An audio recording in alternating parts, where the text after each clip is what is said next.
Hello, everybody. Welcome back to our fifth and final edition of Final Fantasy VIII with Mel. How's it going, dude? Hey, Zoltan, you forgot to introduce yourself, unless you did it earlier in the pre-recorded section. No, I was going to do it, but I was going to let you go first today. Oh, you're so polite. Go ahead. Yeah. And I am the legendary Zoltan, and this is turn-based memories. And yeah, we've come a long way talking about Final Fantasy VIII, and finally, we're at the end. Mel has... So today we're talking about the Ragnarok ship when it's a dungeon. And then you're going to save Renoa, and then you're going to go to the flower field, and then you're going to meet freaking Laguna. Can't wait to hear about that. And then he's going to lay out the plan, and then you're going to go into the Lunatic Pandora, kill a bunch of bosses, and then go into Ultimicia's castle, and then it's the meme. Time compression. I wonder what you have to say about all that, Mel. Oh, boy. Well, all right, so...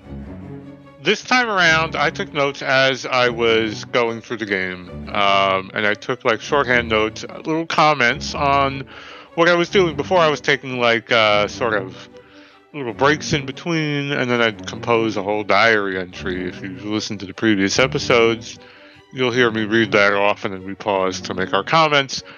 This time I did something more short form, so that I don't miss over anything. Odds are I'll fucking forget something anyhow, but here I think this will hopefully reduce the odds a little bit. It'll also probably punch up the pacing a bit, I think. Cool.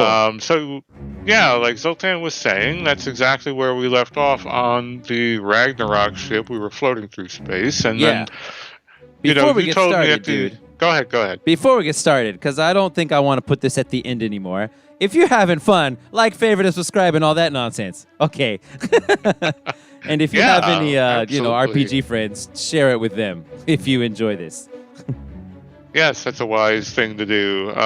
We don't plug ourselves almost at all. So if you have any people out there who want to listen to some old RPG men talk about old RPGs. Old RPG men. That's what we are.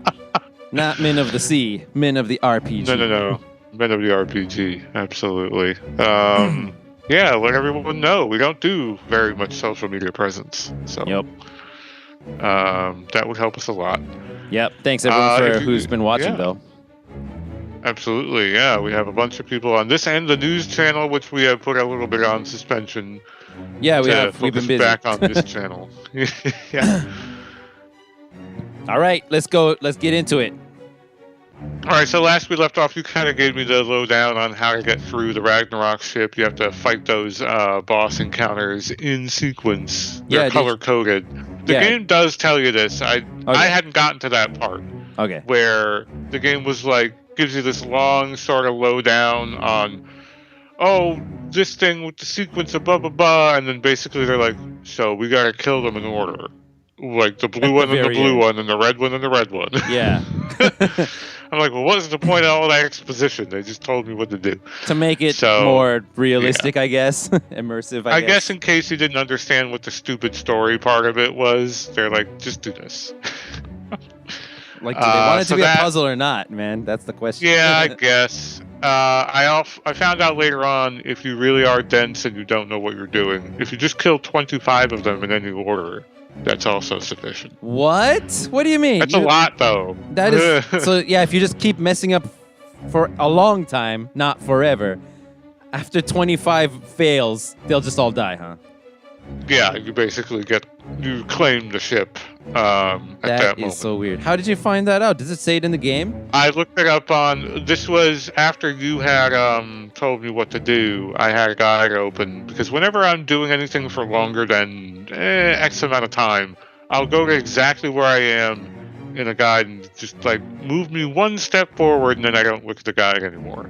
I see. And that was one of the steps I looked at just to make sure I was doing what I needed to do, so I didn't spend forever and ever. And they said, yeah, you could do this, or if you kill 25 of them. What? It's like, oh, okay. Because you got to figure there's probably some kid out there who wasn't paying attention. And I guess, whatever. If you kill one of the wrong color by accident, just the previous previous one comes back, not all the other ones. Like if you kill the 2 red ones and got them eliminated, they don't come back if you make a mistake later, right? I mean, you don't know, do you? No, I don't think they do. No, because by then you've eliminated that pair. They stay eliminated. Okay, yeah. Yeah, they're like gone because when you kill them, otherwise their body is still on the ground. Oh, that's right.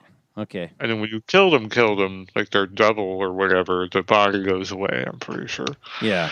Okay. Okay. So yeah, you can't. Yeah, odds are you'll probably do it before 25. I certainly hope so. One would hope.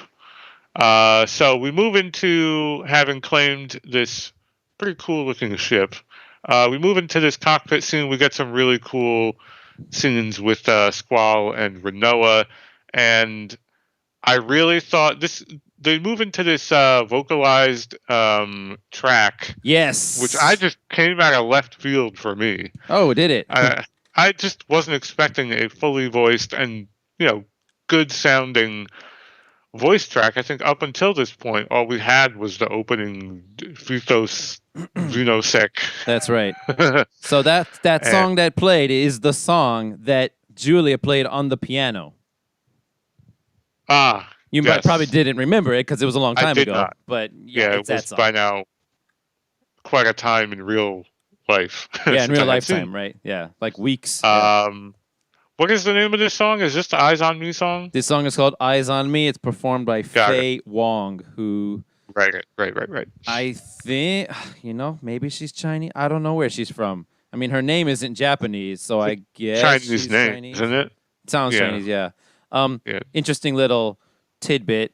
When I was in college, I went to Okinawa, and I met a bunch of musicians because they have clubs in colleges in Japan, and so I joined a rock band club that students had made, and I talked about this with my drummer dude who I made a band with, and he was like, "Dude, a person with her voice comes along in only once every 100 years," and he wasn't like saying just trying to be dramatic about how beautiful her voice is. He was referring to some specific aspect, like scientifically measurable thing about her voice, and that literally only comes along one in every 100 years. I don't know what he means, but that's amazing. Holy baloney. Yeah, that's a pretty intense comment to make. Yeah, and I thought her voice is freaking beautiful, so they got me. It's very good. Yeah, it's very good. But I think the quality of it is what caught me off guard. I'm like, whoa, there's this fully voiced song. Yeah. Very romantic, gooshy song happening right now. Yeah. And they're having a nice little moment, and Squall is, I still want to keep calling him Cloud. Squall is still being an awkward person, and I just wrote down here in quotes, "I'm not your mom." Well, I don't get Squall it. says at one. Oh, Squall says that at one point to Renoa because she's being like, "Oh, why I don't know if I should do this," and he's just like, "I'm not your mom." I was like, "Oh, very romantic, Squall." Jesus Christ, man! You guys are all alone and already obviously in love now. Like you're not at the point where you got to be shy about if you like each other or not. Yeah, and you can't kiss her still. Like Jesus. He's still playing this standoffish weirdo. I just thought that line was very funny, and so I just, without any further comment, I wrote down, "I'm not your mom." Yeah, who says that to the girl they like, right? Yeah, I think for me, probably because I wasn't paying full attention, is where I found out for certain that Renoa is actually a sorceress. Yeah, I remember you freaking predicting that, and I was like, man, am I stupid or is he smart? Because that's right on the money. How the hell did you know that, dude? Well, I don't know if I guess I kind of guessed that she was, but for now, I was like, oh, are we learning this now? Is that actually true? Is that the scene where you learn? Yeah, that was the scene. I don't think there were any hints. Okay. So I'm wondering how you just predicted it so well. I don't know. I mean, it's not the most mind-bending story, but I kind of figured she's a female lead and she's already been possessed by the unless I said that way before. Before she became possessed, you said it, dude. Okay, all right. What? I don't remember when I said it then. That's funny. So yeah, we find out she's a sorceress, and that Ultimisia is trying to use her the same way she was trying to use Adea. That's right. By the way, I looked up some Mhm. pronunciations, yo. Oh, go for it. So if you want to go by what the developers had intended, if that's what you think is the correct one, it would not Mhm. be what you said was Adel before. It could be Adel, you said. It For Japan, it would be, if you go by Japanese, it will be Adele. Also, Got. we got Quistis wrong all this time. They wanted Oh. it's supposed to be Keistis. Uh. And there was another one I wanted to mention to you, but yeah. So there you go, Keistis. Interesting. And I guess I'll beat you to the punch. Before you get to it, it's Dr. Odine, not Dr. Odine. I thought it was Odine when I was a kid. Oh yeah. Odine. Okay. All right. There you Those go. are all pretty agreeable. I can. Yeah, I they're can not dig Odine. right. It's not like Not Blade too Blue or crazy. anything. Yeah. Yes, it's not blue. Uh. Yeah. Now is around about after some of these scenes resolve. I don't know if you had any comments you wanted to make. You get control of this airship. Well, In wait the a minute. overworld. I mean, yeah. So I guess I want to hear, like, what do you think of the romance thus far with how it's developed and how now we're getting what is kind of a payoff scene? I mean, it's not done yet because they still No. haven't like openly kissed or anything yet. But I don't know, Right. that scene on the ship with the "Eyes on Me" song It's really it's gets pretty me. Yo. close. Yeah, it's pretty close. You know, she's floating around, and he's like, "Gotta buckle up. It's not safe." And then, you know, and they're the only ones there. And there's this kind of, I think, pretty well written scene where there's this like air traffic controller, like, "Okay, we're gonna help you get in here. Tell me Yeah. what the button. Here's the button." And then between that and dialogue and squall with Renoa, there's a back and forth there. I think that dialogue works really well. Part of why I think this game is written way better than 7, Yeah. even if the plot isn't as good or turns out to not be as compelling. These kinds of moments are examples of, in like the microcosm, much stronger writing and just a concept of pacing and scene design and building. I think it was very effective. Dude, I looked it up. It was the FF12 guy, yo. He was in there. I'm not surprised. There you That go. does not surprise. Yeah, So that's probably one of the main reasons it's so good, right? probably. I mean, do you remember the name? Wasn't it Alexander O'Keefe or something like that? No, So Alexander is that O. the Smith. localizer? Yeah, he was one of the localizers, and So then, who wrote it in Japan? Who actually wrote the story? that I didn't look up, Okay. but it would not have All been this time. It would not have been Hironobu Sakaguchi. Correct. Mm. Right. And 12 wasn't either. 12 wasn't either. 12 was Yasumi Matsuno, who was also Right. he was a director, but also he was like known, like his thing was war stories, like since he was little or something. Yeah, like political dramas or, Yeah. or like bigger, grander scale, which this is not. Not really. Not that, yeah. This So is definitely more of a love story, a personal story. yeah, But yeah, guess we you're should've saying looked the that up. localizer is the same as 12, yes, one of the people as who worked 12. there, one of the main Yeah, people involved. Well, there's a definite break in this game between Ted Woolsey. Oh yeah, And so you can see that for sure. yeah. It was Ted Woolsey up till 6, and then it was somebody. So I was wrong, actually. It was I assume actually now a native speaker, but I mean I don't know. I thought I heard that it was. Yeah, I guess it is a native speaker, but it's somebody who worked at Squaresoft for 7. Some dude with an American name who worked at Squaresoft Japan, though, who did 7. And then, yeah, we get freaking Alexander O. Smith, I want to say now, for this one, which is the best one so far, right? Definitely. A single person localized FF12? It was 2 people, 12. Alexander O. Smith, which is, I think, the main claim to fame guy, and another guy. Wow, that's a lot of work. Yeah, Holy it was like cow. 2 guys, and I remember hearing an interview where they're like, "It was so hard because it was just the 2 of us, but thanks to it only being the 2 of us, everything was I don't know, consistent. Cohesive. Consistent. Yeah. That was the word I want. Cohesive and consistent throughout. So in a way, it was Got it. better. Interesting. Wow. I would have assumed by that point they had more of a team in place, but You'd think, interesting. right? Yeah. Right. That's so much going on. Well, anyway, as far as FF8 is concerned, I think these are the scenes that kind of prove they're building up these sort of they're moving in a direction away from older scene styles, older gaming writing into something more cinematic and Hmm. professional. Whether that resolves in a satisfying story or not, these are scenes that are genuinely pretty well written. Awesome. Uh, Okay. the next note, I know you wanted to make a comment, I think, on the relationship here, but I just wanted to say the next note I have is we gave up. Where did I write it? So we let her go, Renoa, only to then immediately ask to get her back. Yep. We went right back there and saved her ass. Yeah. I was like, well, what? Hang on, Squall. Like, why'd you so easily just say goodbye? And then they're like, we gotta get her back. I'm like, she Because was here. Right. Yeah. The friends were like, "What are you gonna do, Squall? You can't just let her go." And then, okay, yeah, you're right. Like, oh, I guess. Oh, damn. I was like, Yeah.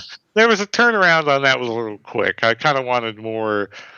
I don't know, something in between the point where he was like, okay, and then they're like, what are you doing? Okay. Yeah. Like, I see what you're saying. Yeah. yeah, a little, that's an example of weaker writing. Like, the pacing on that is I see. not the best. But if there was anything else you wanted to talk about the relationship, I mean, yeah, it is starting to become less, like, coy and more direct. But I like we mean, were saying, the Squall still doesn't want to acknowledge it. yeah. I mean, the last important scene I think for the relationship, besides the ending, of course, but I mean, it's just happily ever after, and it's fine. So the last really important scene for their relationship, I guess, would be the next thing that you can do, which is go to that flower field outside of the. Is it outside of the orphanage or something? There's like a flower field that you and her go to and have a scene. You being Squall, sorry, Squall and Renoa. Right. I'm trying to think if I remember this because at this point you get the airship, right? Yeah, so you get the And Ragnarok. start flying around, which is cool. I wrote Awesome. down the airship is cool. Okay, cool.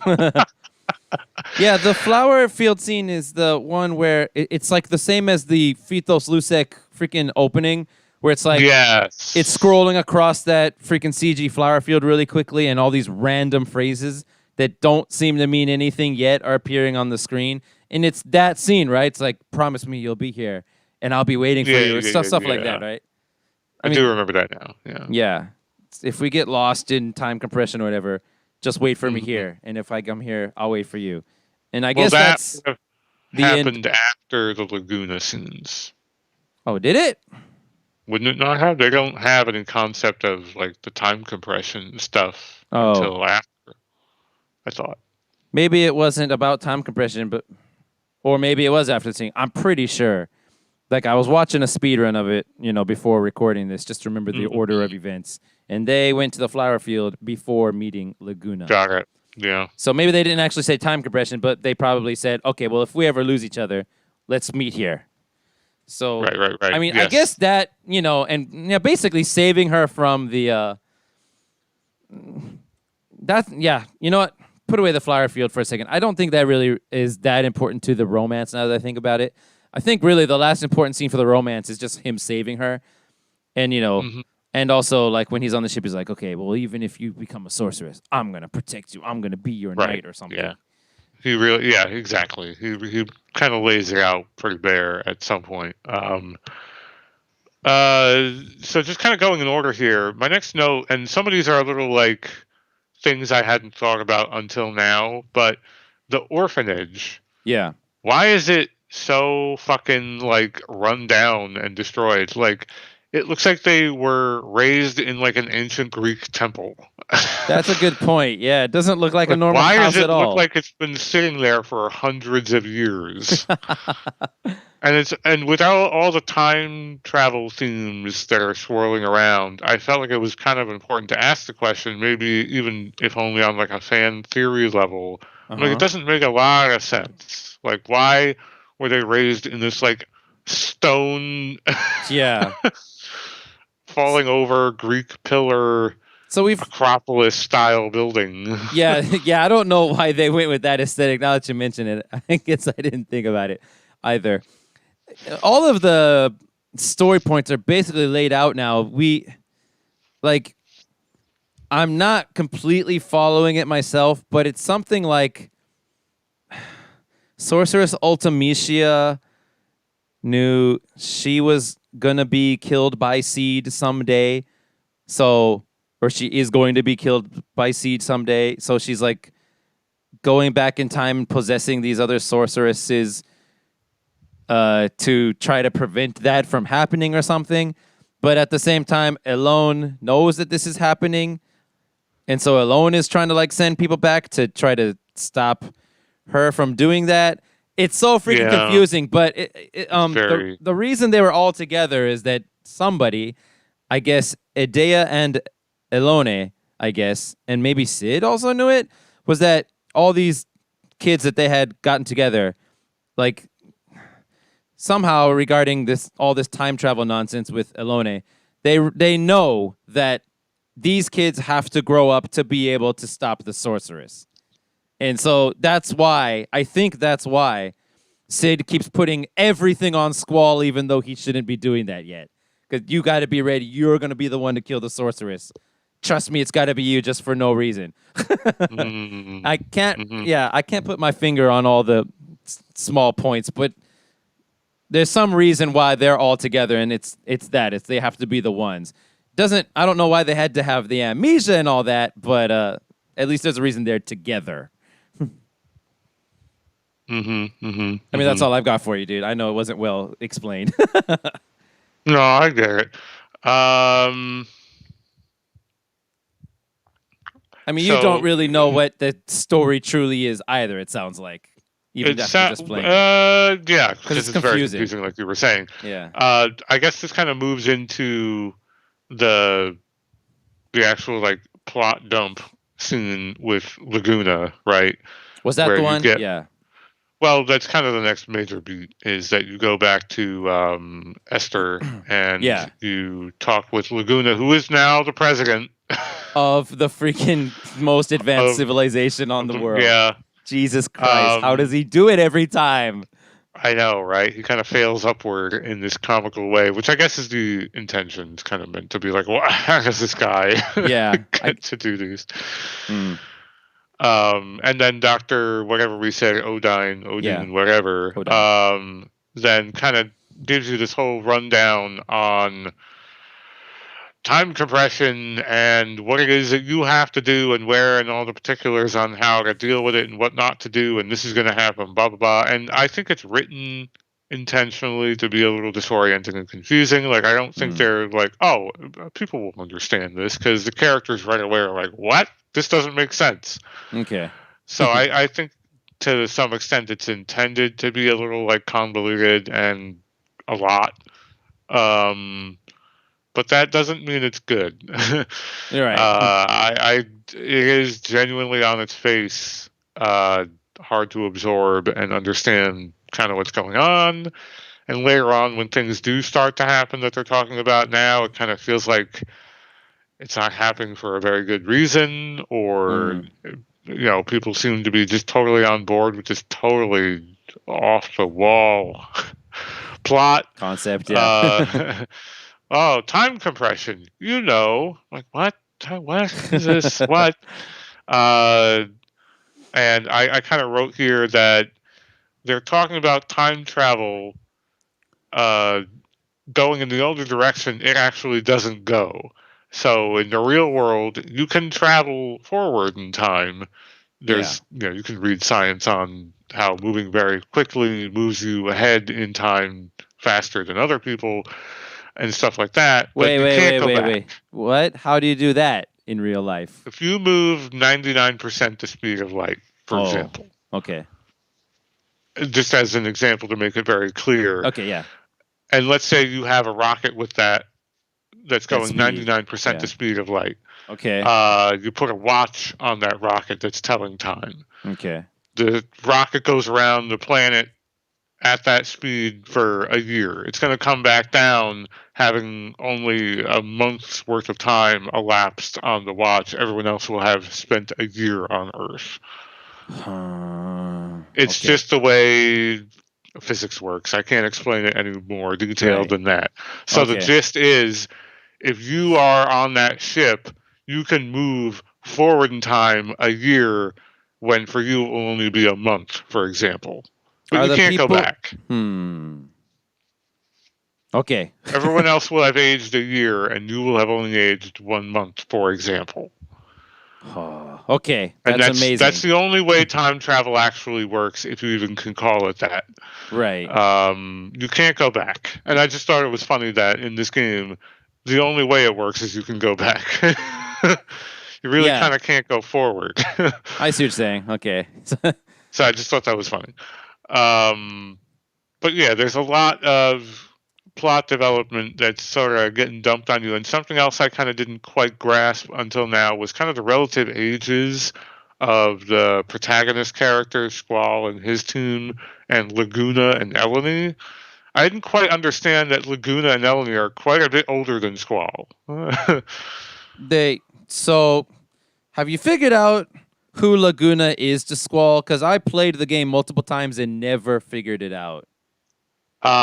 Possibly not, unless I'm forgetting something. Sounds like you are forgetting something. Must have. It's his father, dude. Oh shit! No, I didn't know that. Yeah, and Oh wow! everybody knew it except me, and I played the game multiple times, and I'm like, what is the hint or the scene that says he's the father? But So is his mother Dea? no, because no, not Adea, right? Let me think here. Renoa's parents are General Caraway, and her mother is freaking Julia. Okay. Julia did not get with Laguna in the end, as we know. Oh, so that was it. Rain or no? Laguna and was it freaking Rain? I don't know who his mother is anymore. No, it can't be Rain. That's right, because freaking Squall is always waiting for his sister, and also he was an orphan.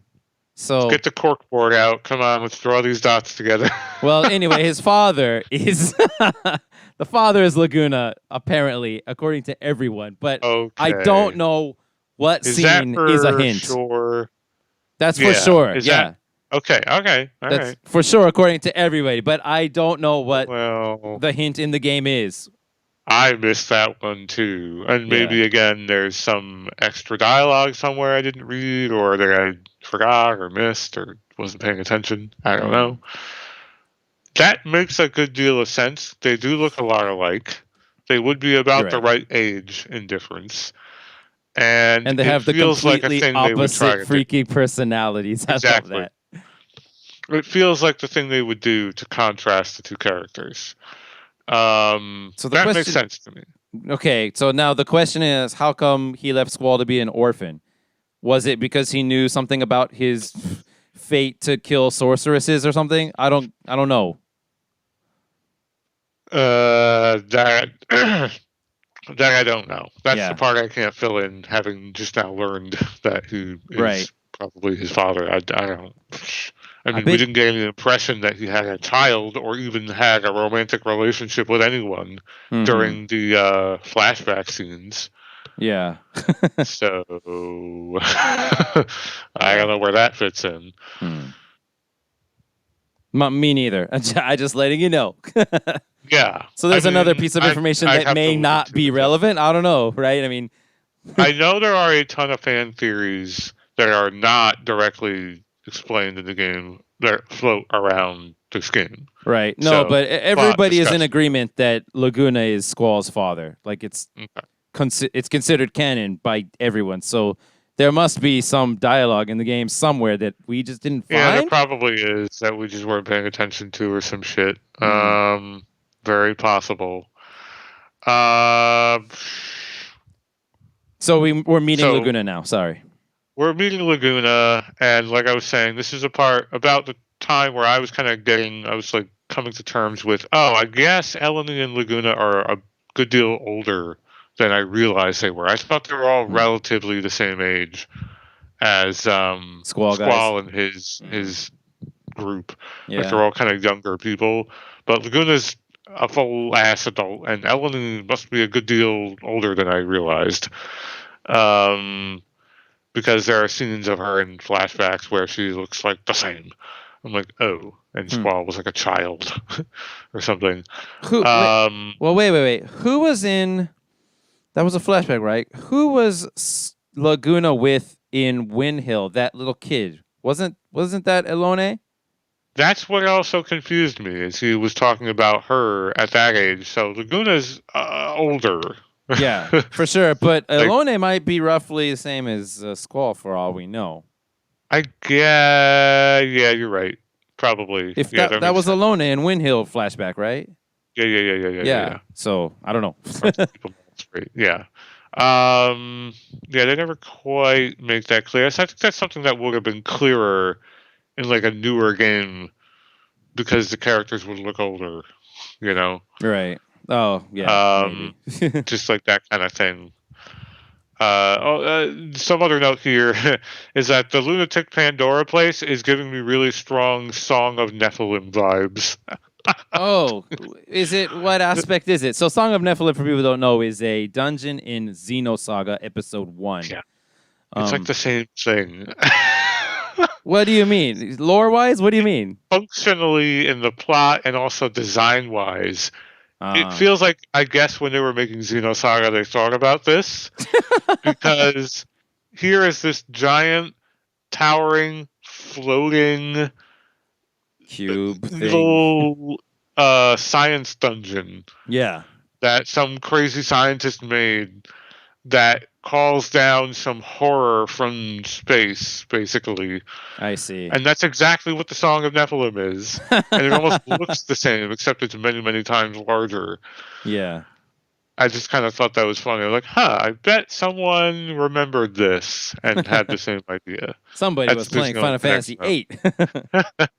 I can do this better. Okay. Let's see here.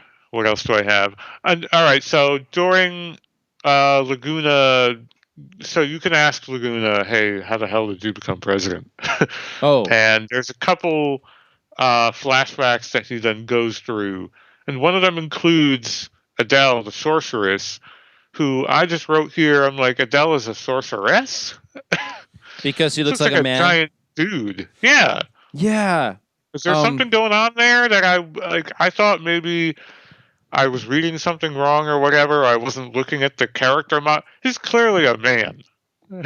I don't know. I mean, I think so. You get some pretty close-up shots of this very muscly dude with no shirt on. And I don't know if maybe in the translation they decided just to make it all the same sorceress. No, I think it actually is part of the lore that only women become sorceresses. But, right. So why does this guy look like? Why does Adele look like a man? I do not know. Like a giant 12-foot tall muscle man. Yeah. I don't know what the reasoning behind that was. If maybe just because all evil magic turned her into that or something. Or whatever. I just felt like as a fully uncommented element of a game from the late 90s, that felt a little strange.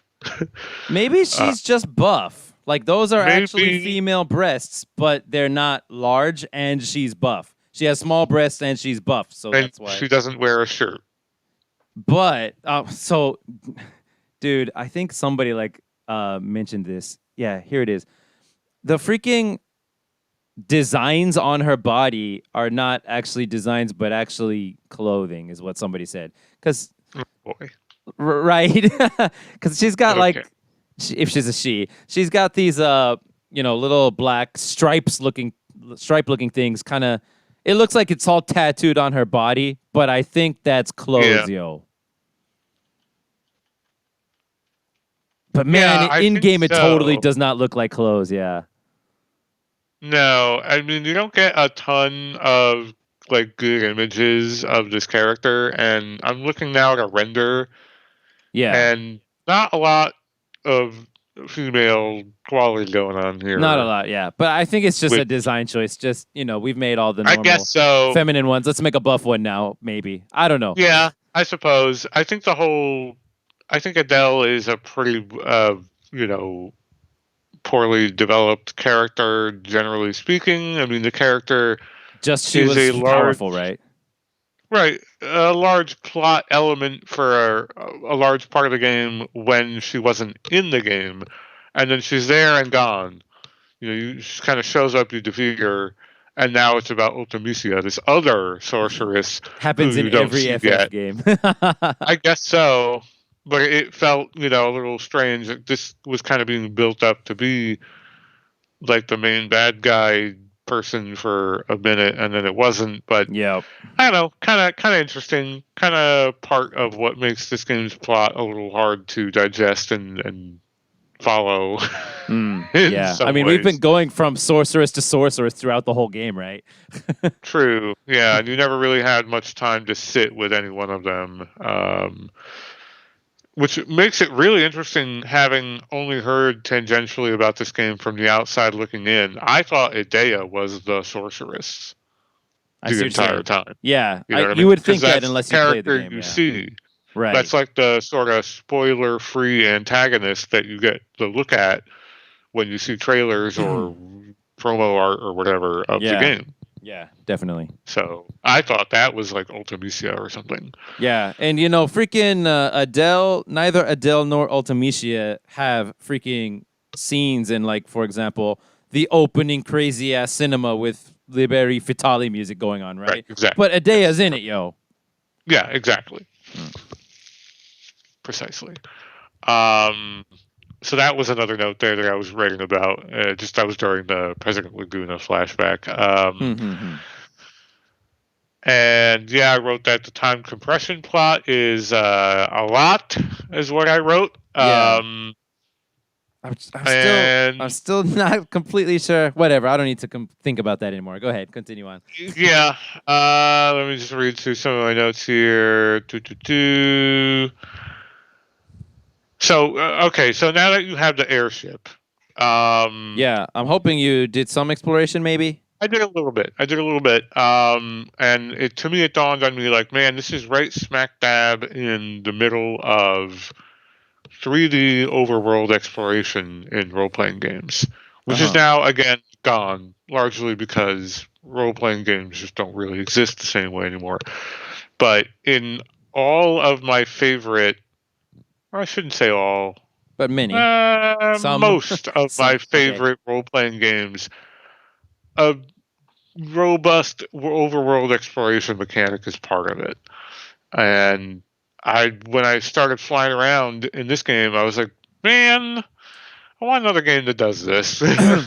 I'm trying to think why that went away. Is it just because it's not realistic?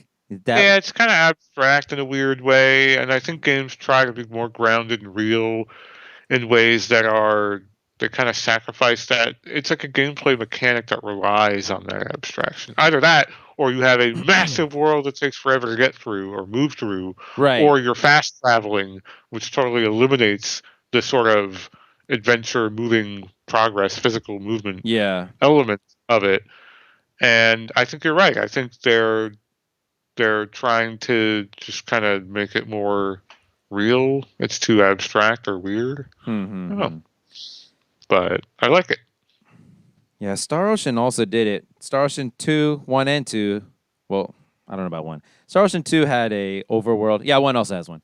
And then they got rid of it in Star Ocean 3. And I just always think, like, why did they do it? But then, I don't know, maybe that's because it's a different kind of game. You go to multiple worlds, for example. Sure. Well, so what's a game where this is very heavily featured? And it's on our list. It's on our list, and it's world map is heavily featured? Yeah, exploration like this is. Skies of Arcadia. Oh, that's right. That's right. Yeah. It's a huge part of that game. Oh, good. And That sounds like fun. one of my favorite parts of that game, for sure, is the overworld itself. So yeah, I was really happy to kind of see that there. Mm-hmm. Oh, and at this point also is when I kind of remembered that tip you gave me about the character switching during combat. Oh, yeah. You can kind of like proc their limit break, or just Right. like go with the character you want instead of a different one. Yeah. I wish I knew that a hell of a lot earlier. Oh, really? But you said you I had didn't ever no really idea. want to use the limit breaks. You'd rather heal, you said. True, which is what I did do. But Oh. I did. When a limit break is up, if you have a character who's low health, it's not hard to just spam the whatever button it was and just get back to them. Yeah. I'm sure that's Triangle what all button. the speed runners do. Triangle, yeah. Yeah, so the whole speed run, the speed run strategy, the entire strategy is basically limit break everything till it dies. Yeah, I believe it. I Mm. believe that because from what I understand, the limit breaks are pretty OP, and being able to just get them all the time. Right. So yeah, you can get them anytime. Exactly. That's why. Yeah, that don't even have to be that OP as long as they're stronger. Right. Yeah. So it's at this point where you could do a little side questing, I suppose. Having not done the earlier prerequisites for some of them, I guess I didn't really know exactly where to go or whatever. So I did a little bit of flying around. And then basically you have to go over to the Lunatic Pandora dungeon. Okay. It's kind Before of you the next step. Go right. ahead. Okay. So before you go there, I want to ask you about some things that I feel like you should have found either with the garden or with the Ragnarok. For example, you never found the Shumi village. Shuni Village, no. Shumi is the name of the people that Norg was, those yellow monster dudes. Oh, I remember that now. The guy, yeah, they were saying, oh, they like to evolve and stuff, Yeah. right? Yeah, exactly, yeah. So yeah, you can go to the freaking village where all those people live, yo. Oh, And- shit. Where was and- that? Do you remember? Like on the map? I don't remember, no, but I mean, yeah, Okay, okay. you'd have to wander around. I don't remember. I guess that's good. But it was available since Mobile Garden, so you could have gone there. Yeah, all right. It's Yeah, just it's a pretty large village with a whole bunch of freaking Shumi lore. Like they're all gonna evolve. I think some of them evolve into those Moomba guys. Oh, I think they okay. say. So like the weird little lion things. Yeah, it's something like it depends on what's in their heart. And in the case of Norg, he had a monstrous heart, so he turned into a monster or something like that. So anyway, yeah, all those Shimmy guys are there, and it's basically like it's a series of story-only side quests. It's just a whole bunch of talking and going around here and getting a bunch of lore, and you'll get a bunch of items and stuff out of it too. And I believe there's even an Ultima draw point there that you can get. Gotcha. So that's pretty cool.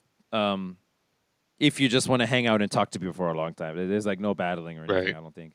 Yeah. Did you go into any of those dome-shaped chocobo forests?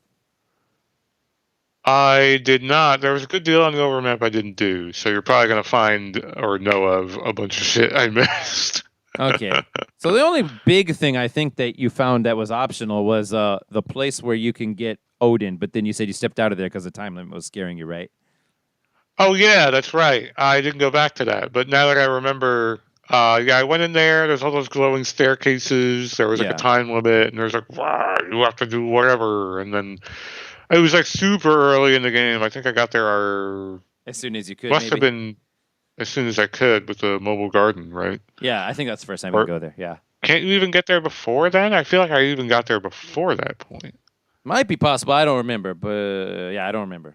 I thought it was Yeah. Mobile Garden. But Yeah, and then Odin yells at you for running away. Oh, if you go out, he says something. Yeah, he's like, "What are you doing? This is your destiny." I was like, "I'm sorry." Not ready for my destiny. Okay, so you didn't really. Did you find like a weird laboratory in like either the very middle or the very corner? I think the corner of the world map. Because if you go into like say the bottom left corner of the world map, if you keep going, you'll go up to the top right corner. right? You know what I'm talking about? Oh yeah, I know what you're talking about as far as the Yeah. map goes. Right. So that means that basically all four corners are like all right there at that one spot, really, right? So if you go Yeah, to that yeah. corner, any of the corners, that means there's a little secret factory or something there. You can get Yeah. some crazy stuff. Ooh.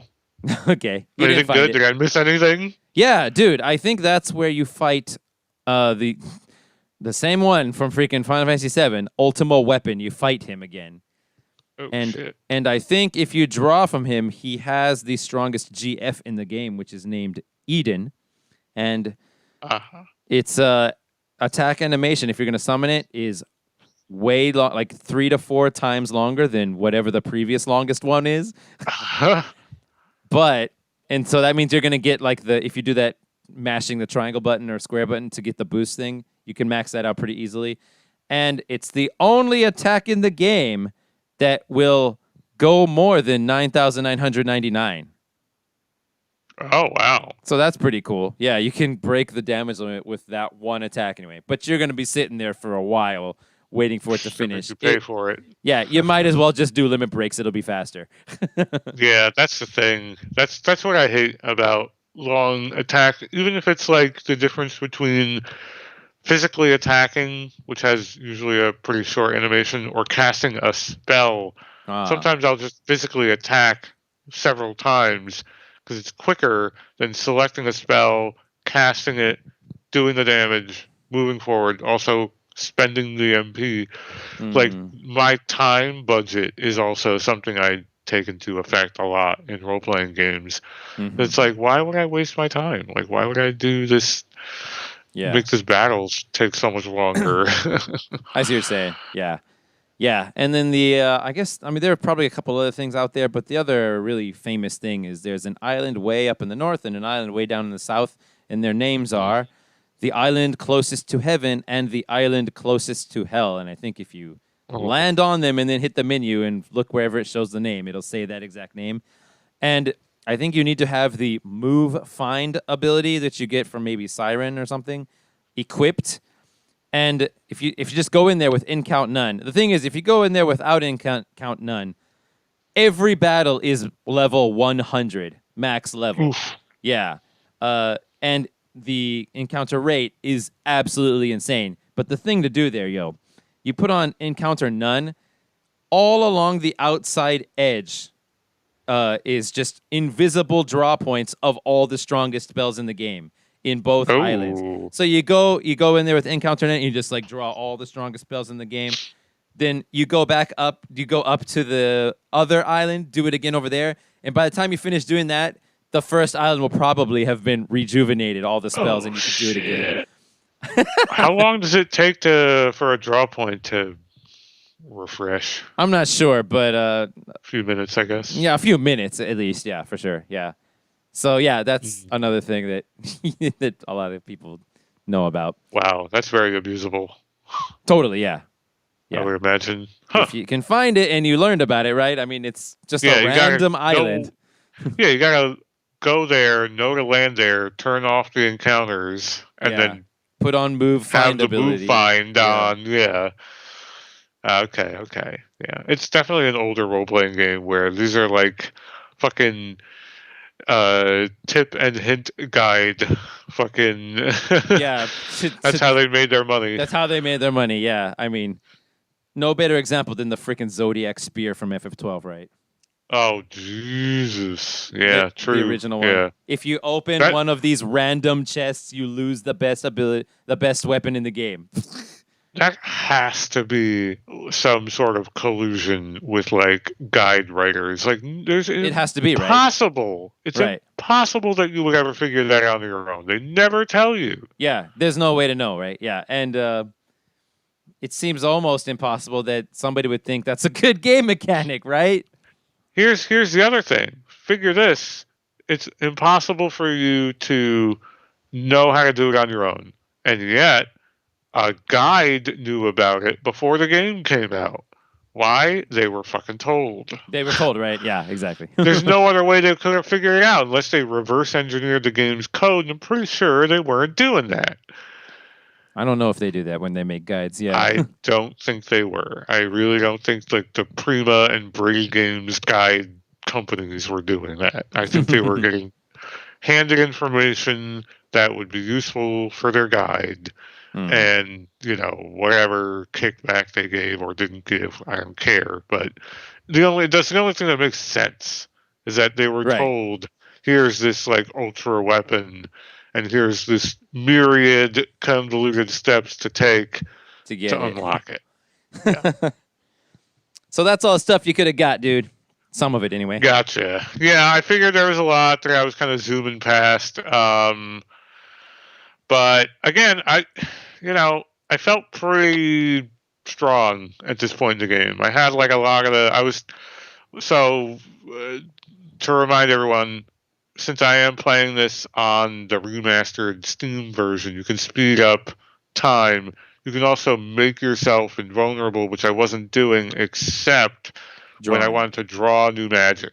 Just to save myself the time of drawing, I would turn both of those buffs on, draw everything, then turn them off, and then play the battle.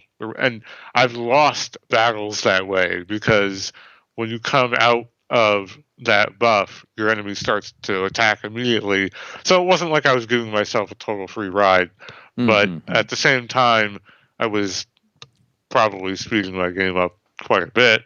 Definitely. And I was, it's all about magic. So junctioning really, really strong 99 full lives to your character's HP is a pretty strong thing to do. Yeah. So you kept the draw grind strategy the whole way through the game, huh?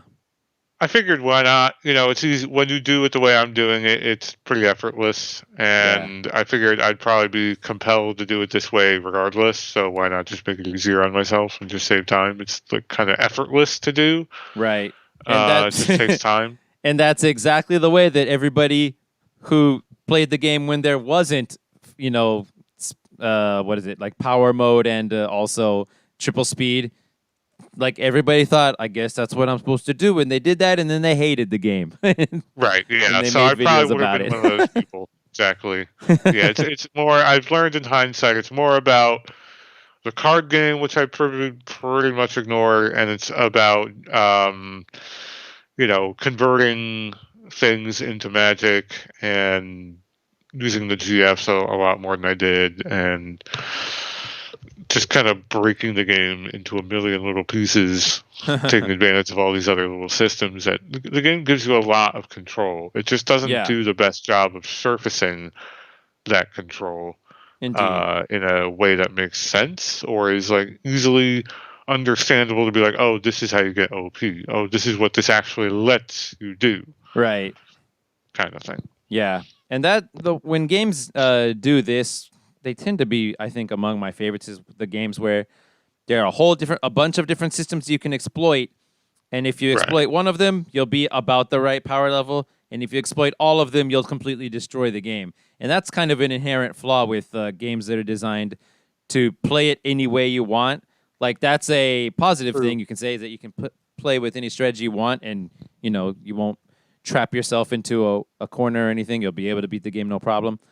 But if you use multiple of those systems as you go along, then you'll be overpowered. And Star Ocean is that way. Almost any role-playing game that lets you grind is that way, even if the grinding is sort of limited. Most games that let you do this let you be overpowered. Just it's a function of how much time you want to put into it. Exactly. In the case of Dragon Warrior, it's just all you have is the grind. That's all you have available to you. You don't have crafting or anything like that, or GFs or anything. And so, it's like, how long do I want to do this? Now, I guess Dragon Warrior is actually a special case where it's not how long you want to do it. It's like, dude, you have to grind until level 13 before you're going to do anything story related. No matter what. Yeah. I mean, it's kind of they set it up like just as is. There are very few strategies. Like, you get the sleep spell, you can use the sleep spell on some guys, and that's about it. But so maybe a better example is Eternal Sonata, which you haven't played, but that's another game where there's only two things in the whole game. There's the grind. Of course, there's equipment, but that's part of the grind. There's the grind, and there's a music side quest that you can do. That's like the only things you can do. And the music side quest will not make you really powerful against all the upcoming battles or anything. So it kind of goes back to old school in that way. And that it turns out that game is one of the best balanced games you can play. You can't break it, and you can't. You can't break it, and so and it depends on how much you're willing to grind. Like if you grind forever, then you'll break it, but then you grind it forever. So did you really right? just Exactly. break it? Did you really? Right. Yeah. Yeah. Yeah. That's like one of the core tenets of, like you were saying in Dragon Warrior. You can play the game. It's kind of like a built-in difficulty slider. Like how hard do you want to make the game? Well, grind and it'll be easier. You know. Yeah. Definitely. Okay. So I guess at this point we have moved to the next major story where we are invading the lunatic Pandora science Thing. lab Yeah. base. Floating cube. Floating cube. And there's a really cool docking scene. That's what I wrote here. Oh. Really cool docking scene. You crash into it or something, right? You crash? Well, yeah, you do. And the giant dragon-shaped ship has these claw arms that come out of it that are somehow Selphie is controlling this. She knows how to do this. I don't know. And you're docking or grabbing on to this ship with this ridiculous fucking Megazord ass ship that you have. And they did. I just thought that was really cool. They did one of my favorite tropes. It's a monster-shaped machine, but it roars like a monster. Yes, it goes very roar. Good. Yeah, they do that. Yeah, it's got a big monster head on it, and it has arms that I thought were just like part of the machinery, but they're really just regular arms that move like arms do. Yeah. What is going on? Yeah. It's pretty funny. Yeah, just for the visual. So now you're on the ship, and Fujin and Raijin basically meet up with you again. They're kind of like the repeating antagonists. And it's at this point where I finally ask the question, what the fuck is wrong with Fujin? What is wrong with this woman? How come she always like says one word, all caps phrases is what you mean? It's never explained. It is never explained, and I don't know why. It is never explained until slightly later on. Well, after you defeat them or something, really. She finally speaks in a normal way, right? One time. Yeah, she has a speech. There's a series of fights that are occurring in some minor dungeoning that goes on where you fight both of them, and then you fight Cypher, and then I think, or maybe it's right before the Cypher boss fight. You fight the robot before Cypher, I think. Yeah, there's a couple boss fights and things. You run through this dungeon, and then you get up to Cypher, and then Fujin just starts talking like a human being. Yeah. And I'm just like, what kind of weird reveal is this, and why? I don't understand. Yeah. Is this a joke? Is this something that plays better in the Japanese version of the game? Is this a reference to something? I don't understand what's going on here. I should look at like what her words are in the Japanese version. I mean, like I remember one time she just says rage, and so I'm just thinking about that in Japanese. Yeah. Like she would say, if it's just that word on its own, there'd be ikari. I mean, whatever. It sounds to me equally unnatural in either language. So yeah, I don't know either. Maybe there's some sort of callback that this is to something else, or I don't fucking know. But this character and Raijin, I guess, are played up for comic relief to an extent. Like Raijin has that weird thing where he ends every sentence with "you know." You know, right? Yeah. From what I understand, is a common solution localizers have when there are Japanese characters in their source material that have like a verbal tick. Yes, where they'll end. They'll end the sentence with a certain word thing. Or random thing, and it really doesn't translate well into English. So they usually just have them have like a verbal habit I of mean, saying or ending or starting a sentence with the same words over and over, but that never quite works, in my opinion. I guess it doesn't work story-wise, yeah. Uh-huh. I mean, I don't know, because in Japanese, um, it works roughly the same way in Japanese. I want to say, like, there's a girl in Star Ocean 4 who always says "nano yo" at the end of every sentence in Japanese, and in Uh-huh. English, she's infamous just because of this. Just because of this aspect of her made her infamous. She always says "okay" at the end of every sentence. And Yeah. I don't. It's pretty common.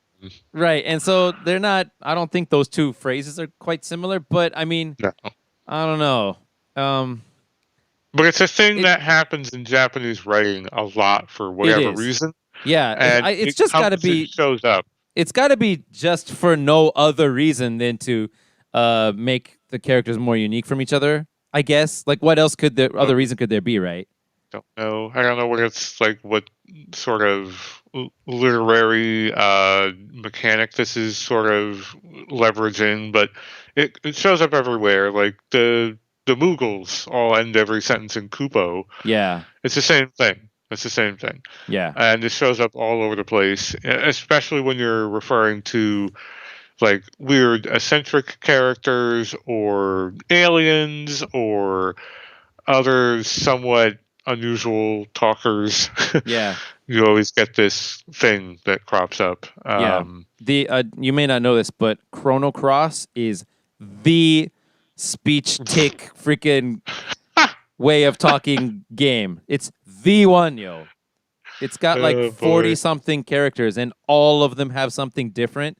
And the freaking localizer dude, he was like, dude, I don't want to freaking write all these because it's not because there are a lot of scenes. If there are a lot of scenes, you just do all the scenes. But the thing is, in any one scene, whoever you brought, one of 40, two of 40 different characters that you brought with you are all going to comment depending on who you brought. And they're all going to say something in their they're all going to say the same thing, but in their, speech impediment way. So what Yeah. the dude did is he just wrote a freaking program to just change letters and words into these other letters and words for every character. That's amazing.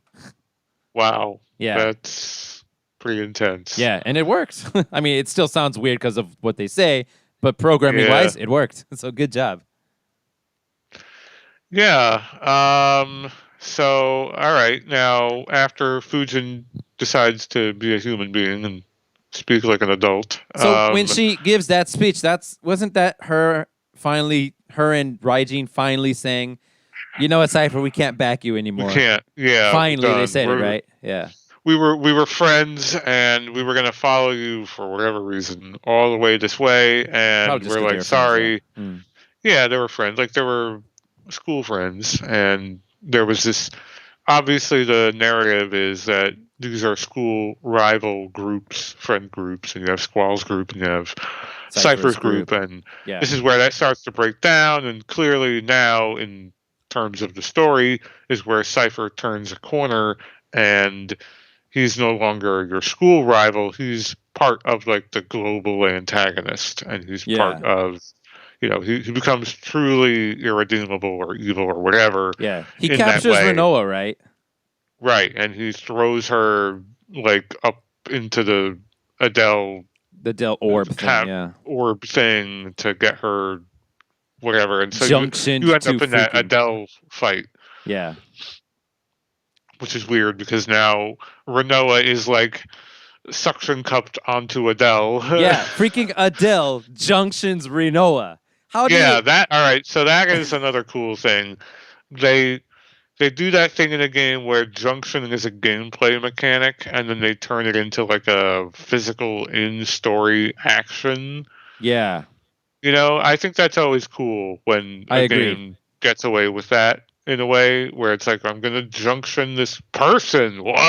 Yeah, exactly. And you're just like, wait, you could junction freaking people even? That's Yeah, crazy. Yeah. yeah, yeah. So that was disturbing and crazy, and I think, especially when it comes to boss fights, for years after Final Fantasy VIII, the design of them still feels like they would fit perfectly at home in like a static 16-bit sprite.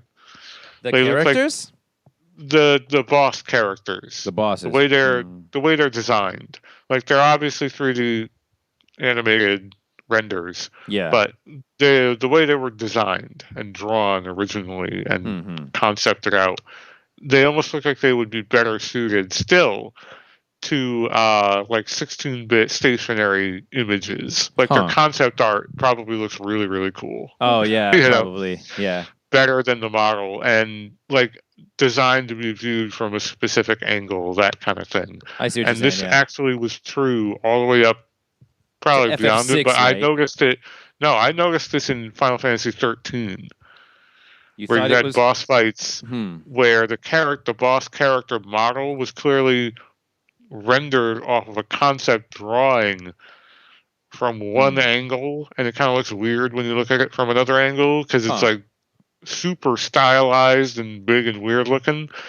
But if this were a 2D game where you only had that one angle, it would look great. Yeah. Interesting. And I just thought that was always something inherent to the Final Fantasy games, where they get these giant, like, set piece looking boss fights that look really like they were designed to be looked at from one angle. I don't know. It's weird. Do you have that same feeling about Dragon Quest? Because you know how the dragons always have their head tilted to one side and are looking at you with just one eye. That's a good point. But that, what's his name? Toriyama? Yeah.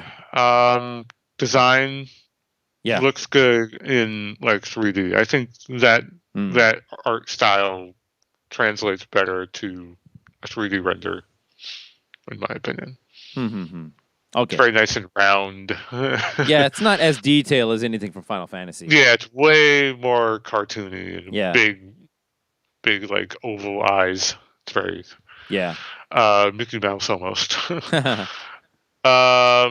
All right, so we get that fight, the Adele fight, which is kind of crazy and disturbing, of her breaking out of that confinement cell and junctioning Renoa, which is fucking wild. Yeah.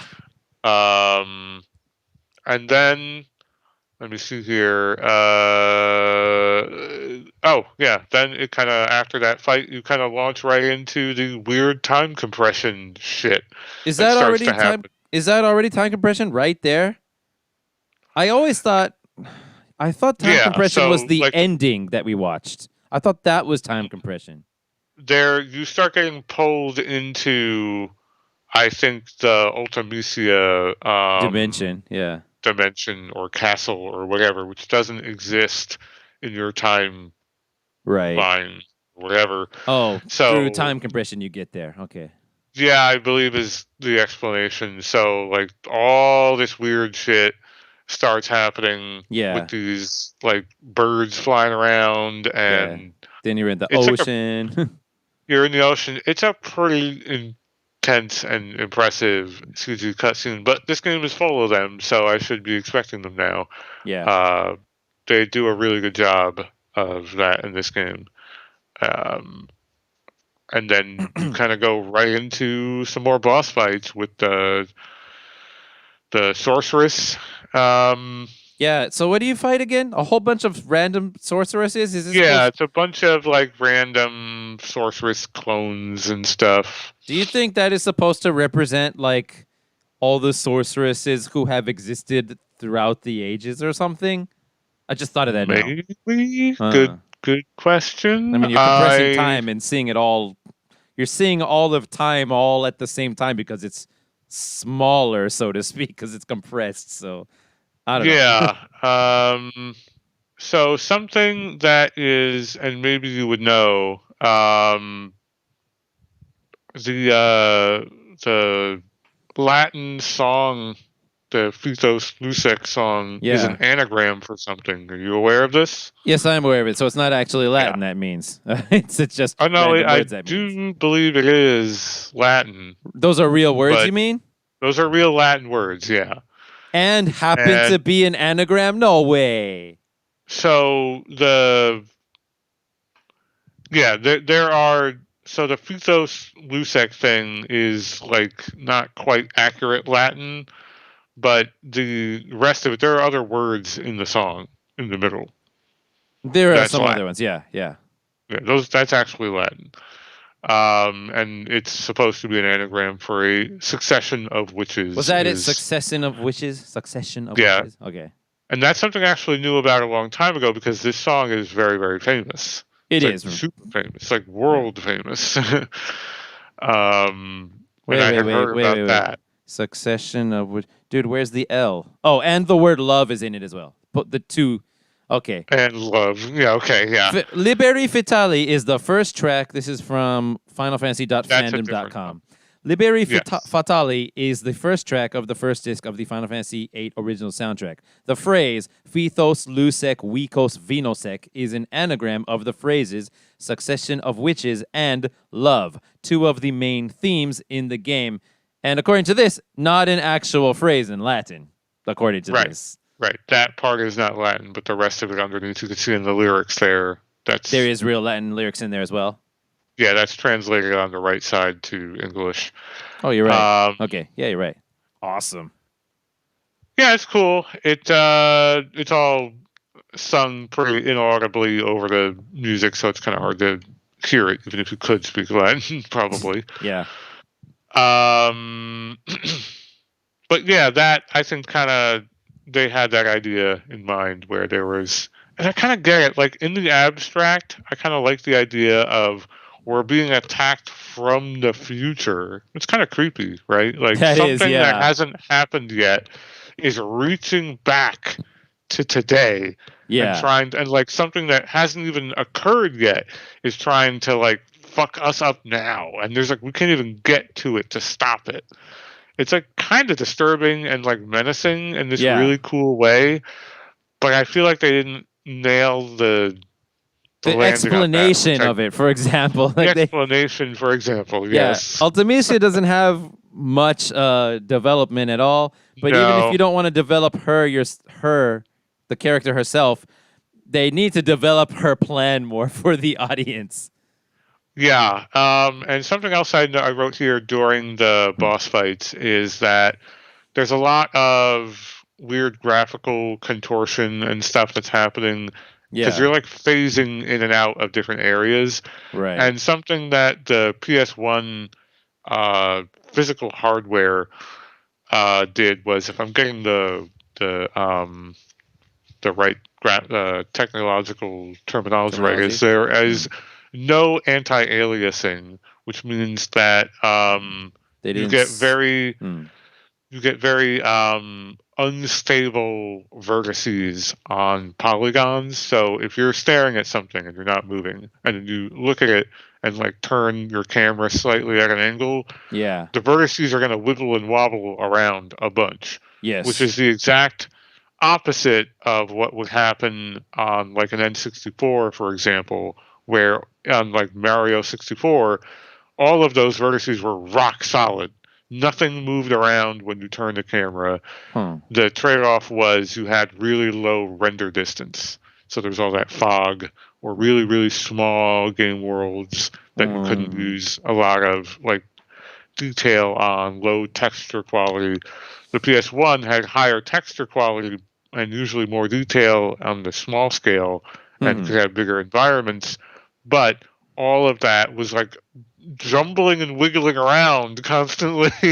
And that actually works to the game's benefit in this scene where the camera is panning around and the world is like disintegrating around you on purpose.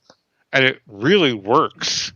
Like, I'm like, holy cow, they actually made this like hardware limitation work for the presentation. And I thought that was really cool. Awesome. Yeah, I hadn't thought of that. I mean, I didn't know that.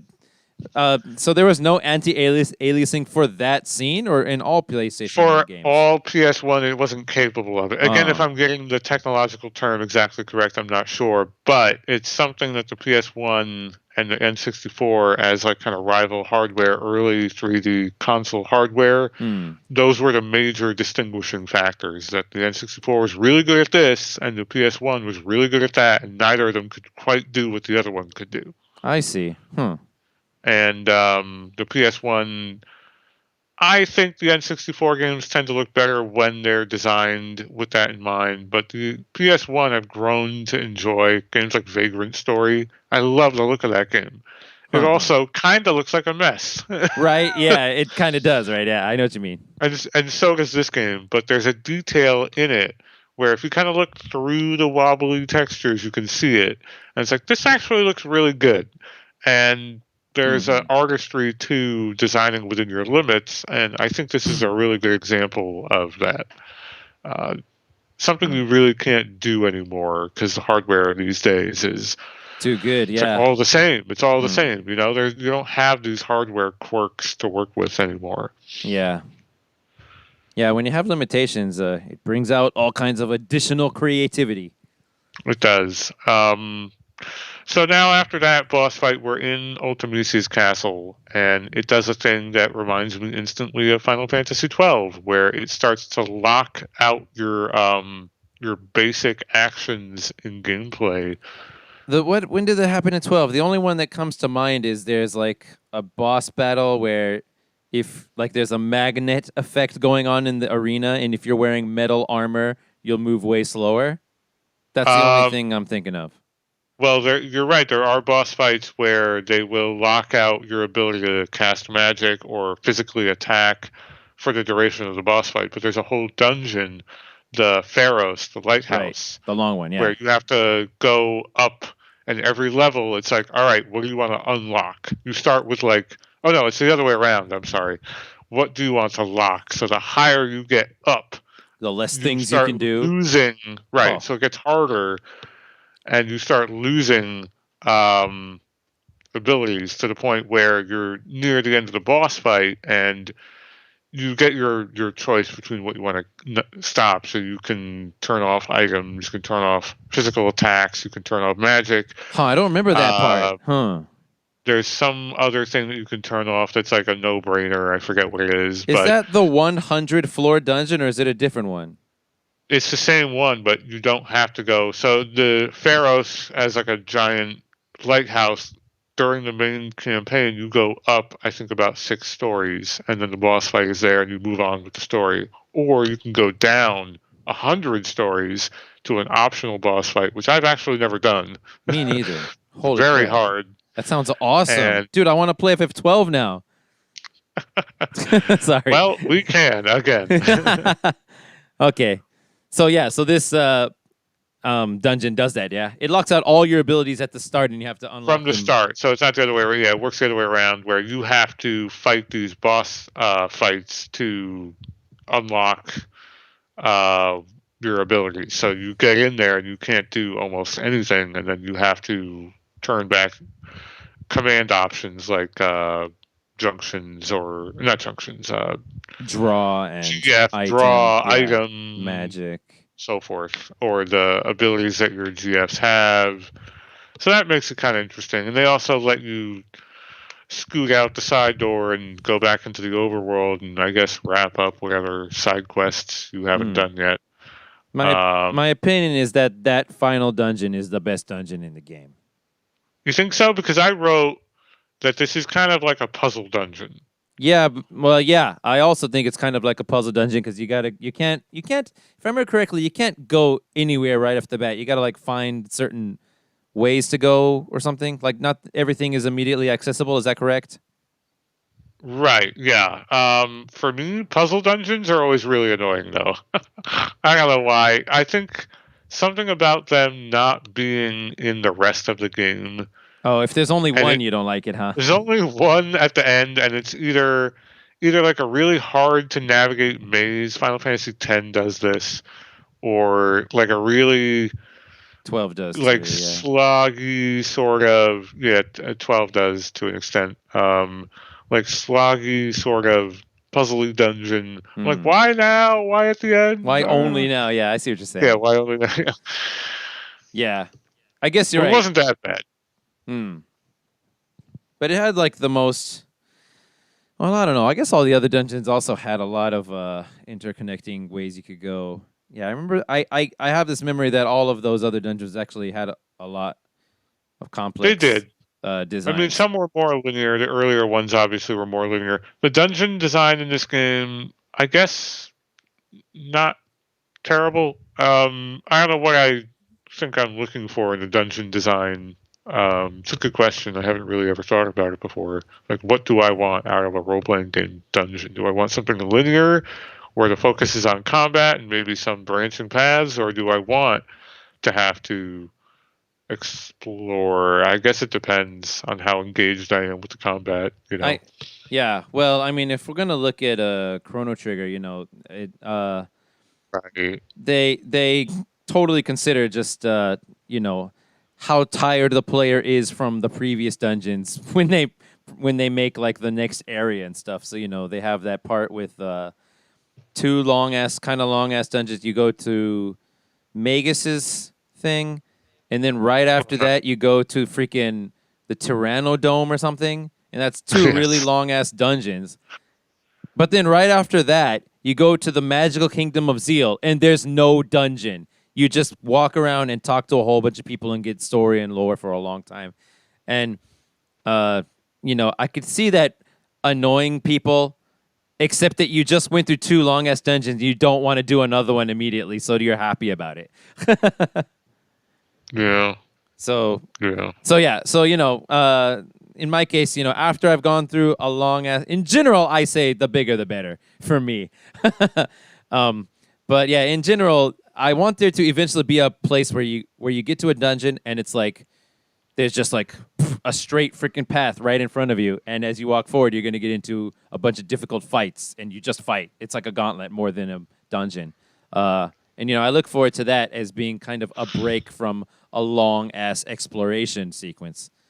So yeah, I suppose. I guess what I like are sort of the dungeon designs in like Xenosaga or whatever, where you have more or less a linear path and then little side branches that give you like extra things, yeah. Varying meaningful rewards, whether it's an item or a weapon or whatever. Yeah. Maybe there's some light puzzle solving going on, and then there's like a fucking drop down, drag out boss fight at the end where it takes hours or something. I know, right? That's my memory of it too.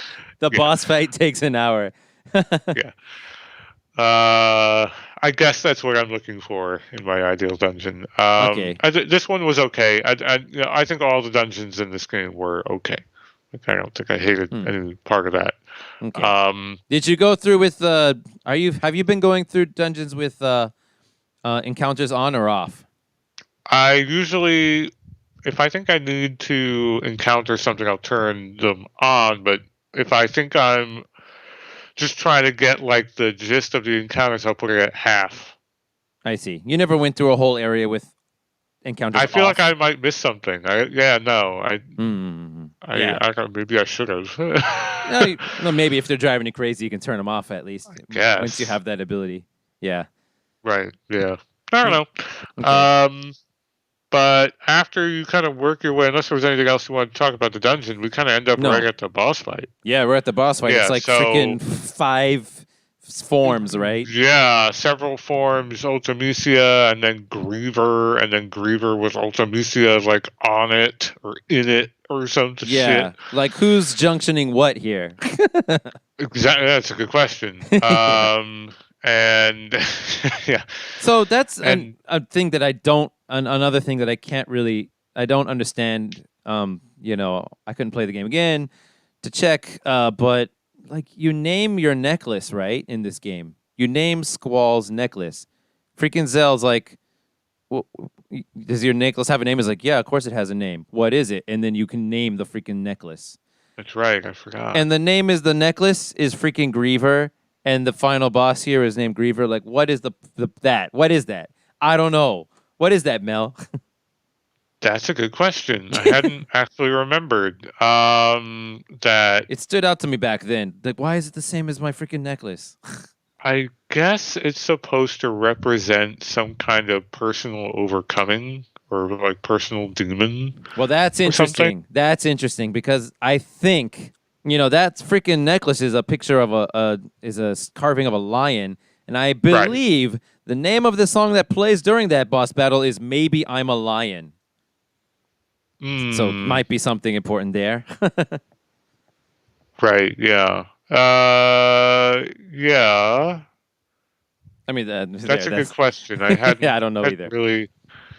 I'm sure they're trying to make that kind of connection where it's like this is a demon from Squall. Like it's all such a personal story from him, even though it involves like world-ending, you know, demons from the moon and sorceresses and Yeah. time compression. It really is about Squall growing up. Yeah. Basically, that's like the core of the message in the story. Is here's a young man learning to grow up and Yeah. shed some of these defense mechanisms that he built up around himself and stuff like that. Hmm. I guess this is an element of that. Yeah. Maybe it is. Uh, Yeah. Not sure what the boss fight really says in terms of that element, other than just yes, this is an element of it. Hmm. Hmm. Hmm. It's a really crazy boss fight, and is another good example of really big set piece Final Fantasy boss design. Yeah. I like the look of it. I thought it was kind of cool and crazy looking, but they're usually pretty good at that. Um, Any comments and on the then final bosses? Hmm.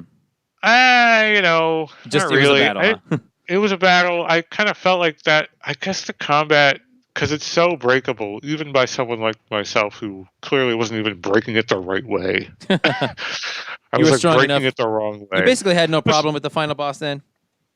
not really, no. Like Hmm. it does a lot of like I'm gonna hit you real hard, bah, and then knock someone out or almost knock someone out, and that's kind of as tricky as it gets. Okay.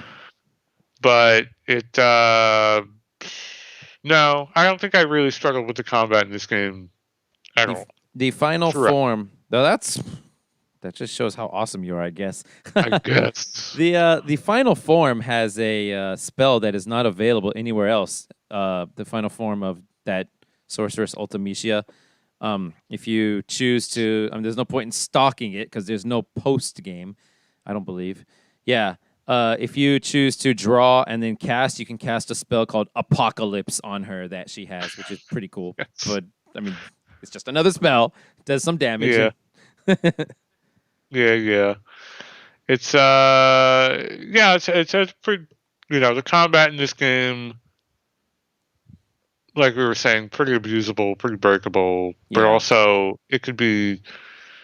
It's as much of a grind and a slog as you make it, I suppose. Yeah. It depends on Oh, and what you something want to do. else I didn't mention was all of those like mini boss fights in this dungeon give you a second chance opportunity to redraw the GFs you missed. That's right. So did you get some new ones? I did, yeah. I think I had 8 before I came in here, Okay. and whichever ones I was able to draw, I did. But I didn't know what to do with all these GFs that I hadn't leveled, or like what's the point of having them? I guess you can summon them and they do a little damage and Did you? stuff here and there. Sorry, this is the thing I meant to ask you before that I forgot because you eventually got the Cerberus GF, which allows you to junction speed, and I was Oh wondering. yeah, you said something about make sure you do. I didn't know. I was like speed like super OP to like boost up all the way. Yeah, because you get way more turns, right? If you max out the Turns, speed right. and stuff. I guess that's not what I want to ask. What I wanted to ask is, did you ever find the Cactuars enemies? The Cactuar enemies? You know those little cactus dudes that look like they're running away from you? Yeah, I know the cactuars. Was there like a special place that I had to go that I didn't go? I don't think so. I thought they were like where you end up with the Ragnarok, like maybe like you're just on that little island. Where the hell do you land? There's a cactuar summon, isn't there? There is, and I think that well, yeah, if you And go there, there's a whole bunch of them too, I think. But I mean, I don't think I got all the summons because some of them I think are still locked behind side quests. Like I know there's a Tonberry summon. right. That was actually in the Odin area. Oh, is that what you get? I figured it would have been Odin. No, you get Odin, but Oh, there's an area in there where you'll just fight normal Tonberry enemies, and if you kill like say 20 of them, a King jeez. Tonberry will come out at the end Oh of one of the boy. battles, and then if you kill that, you get him as a summon. Gotcha. But Yeah, I just wondering because I remember actually just naturally, just not doing any particular high level exploration or anything, just naturally coming across cactuars eventually and having my mind blown when I found out that each one gives you 20 AP. Yo, They're the metal slime of this game, they right? basically So are. Yeah, they it's run just AP away and that's they're big, hard to but yeah. kill. Yeah. Yes, they run away and you miss a lot if you're likely to miss a lot, but you kill them and you get 20 AP. You get into battle with 3 of them, instant 60 AP if you can kill them all. Right. So I maxed Exactly. out. I remember back then even I was like, "Whoa, okay, I'm gonna sit here and max out all the abilities because why not?" Now that I can do it True. very quickly. Right. Yes. Yes. Yeah. There's I think it's like one of those role playing game staples. You got to have an enemy that does that. Yeah. It's hard to kill, runs away quickly, and Yeah. you can grind on them if you have this or that right accessory or whatever. Exactly. Yeah. Yeah. That's always a fun thing, I think. Yeah, I think that's fun. Okay, so yeah, sorry. So So you beat the final boss boss, I fight, guess. yeah, the boss fight, and then the plot tries its hardest to come in for a landing. It's like wings are popping off the side and it's coming burning up hot, and panels are flying off, and Oh damn! it's coming in real hot. So wait, so what happens? They finish going through time compression, and it's like Yeah, there's a whole lot of weird special effects happen, right and for then time compression, yeah, and then you for the whole arrive time compression, at- still don't make a whole lot of sense. right. And Well, but it's just time compression effects, basically, whatever that is. Yeah, and then yeah, whatever. you arrive at the flower field. Finally, is that what happens? Yeah, you're outside the orphanage near the flower fields, and the Ultimucia shows up with the matron Adea, and you learn here and now that a sorceress can't die or something unless she passes on her powers. Oh, okay. So Ultimucia is giving her powers back to Adea, I guess. So she's gonna be a sorceress again? I guess. And What? this part really didn't make sense to me. So I didn't remember Ultimucia that. dies. Yeah, Ultimucia dies. Adea takes her powers, and ... happens. I'm not really sure. Right? Is she going to turn evil again, or what? Yeah, I guess that's supposed to be left as an open question or something. But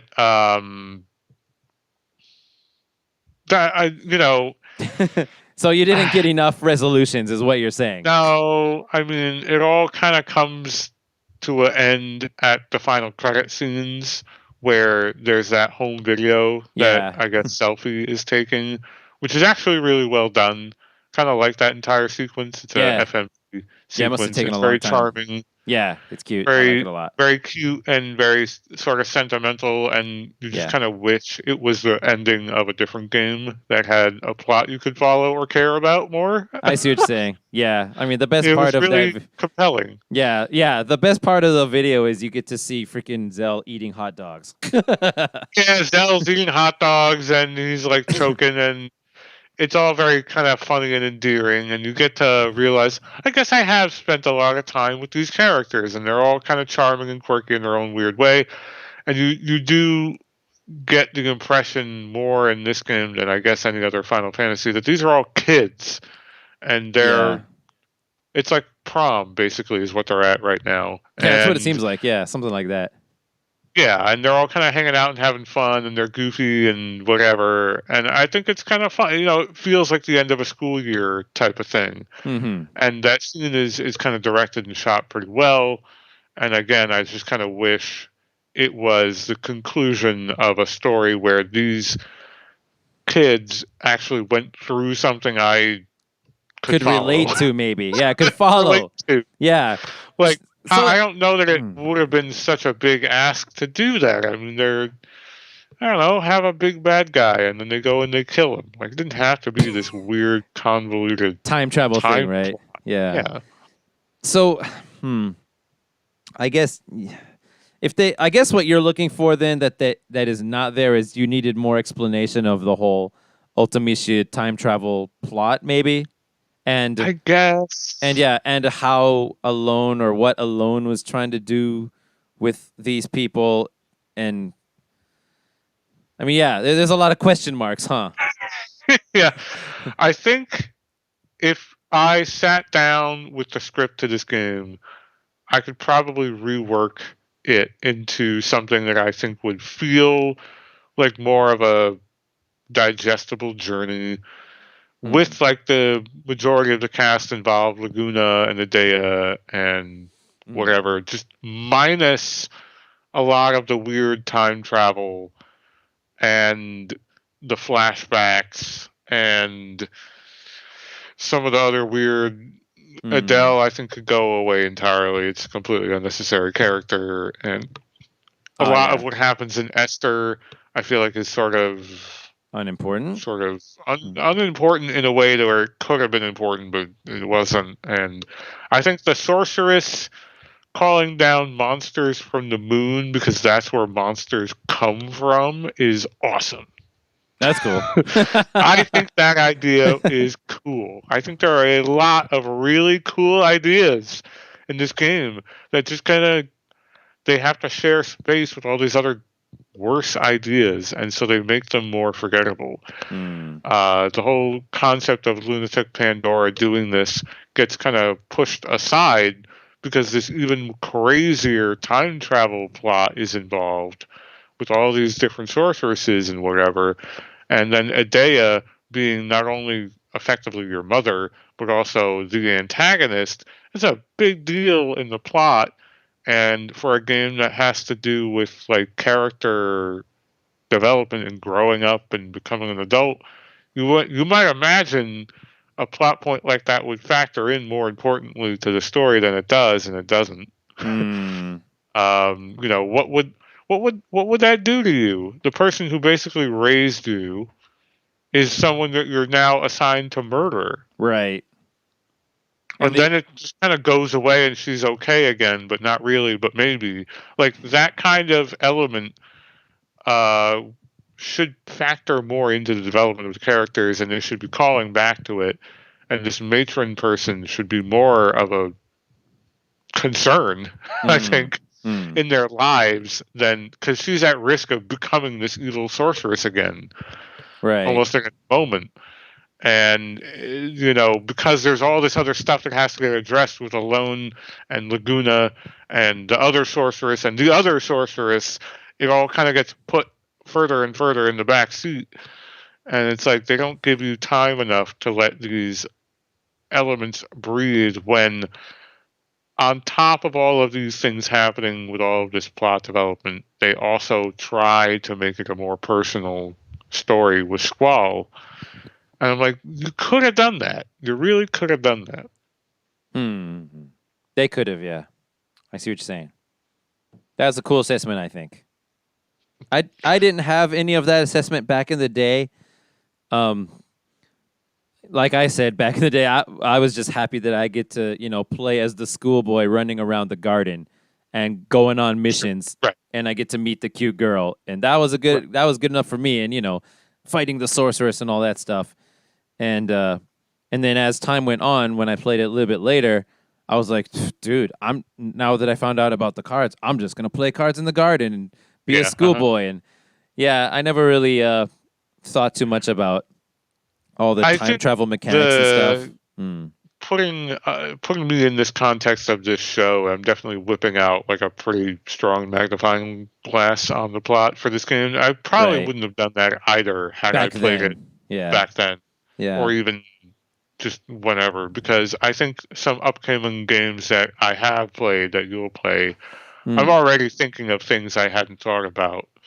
In terms of like story development and stuff. So I think this is just giving me the excuse to like analyze the game in new ways. Yeah, definitely. But yeah, the surface of it, schoolboy, drama isn't really the right word, but like setting, where he and his friends go off on an adventure to fight some sorceress. It's kind of like the grounding of the game, and then everything kind of gets like crazy, wacky, and wild from there. Yeah. So if you want to go deep into all the story elements and all the themes, even, Hmm.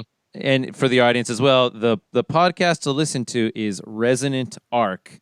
They have also, just like we have done here, a 5-part or so, 4 or 5-part series just about Final Fantasy VIII, and they do cover gameplay as well, but their main focus is story The and story. writing and themes, those kind of things. Sure. And so, yeah, they go deep into how do you pronounce this person's name, and Okay. even that, and is Sorceress Adele a boy or a girl? And I learned a whole bunch of things that I never knew from there. So if you want the constant mind blows type of podcast, and why wouldn't you want that? Go listen to Resonant Arc cover Final Fantasy VIII, and I think you'll have a good time if you listen to that, Mel. And Do they talk about, or have you heard of the fan theory that like Squall doesn't exist, I only heard or the that he theory was that Squall is dead.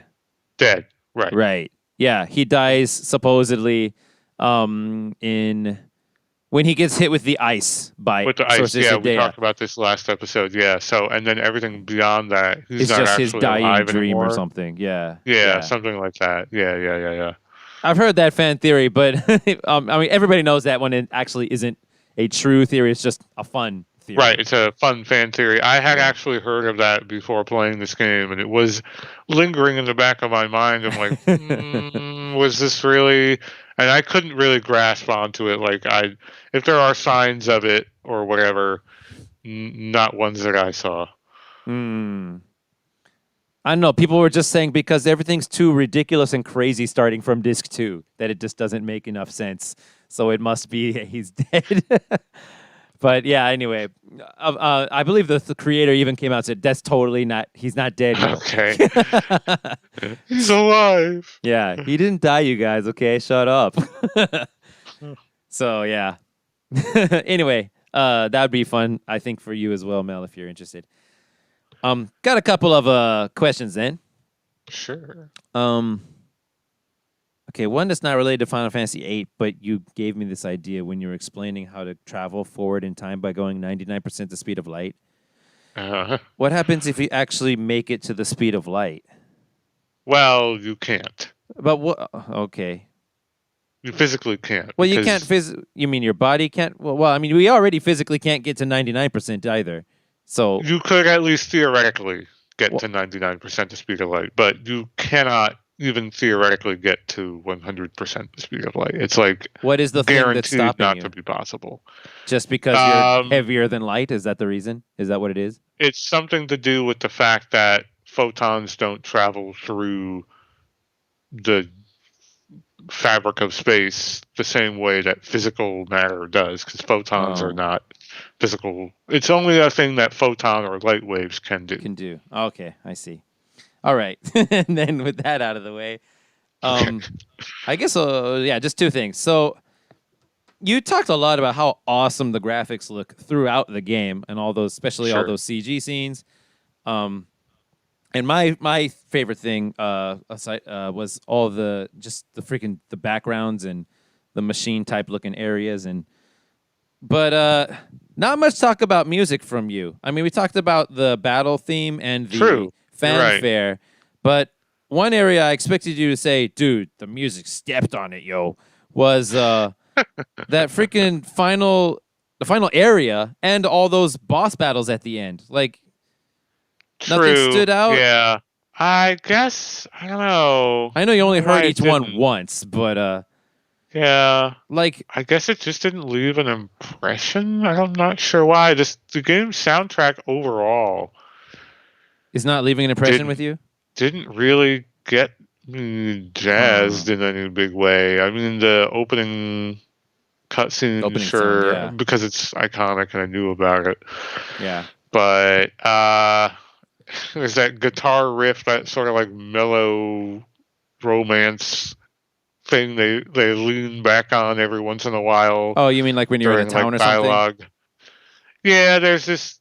They play it several times. It's usually during a dialogue sequence when there's some vaguely romantic thing happening with Squall.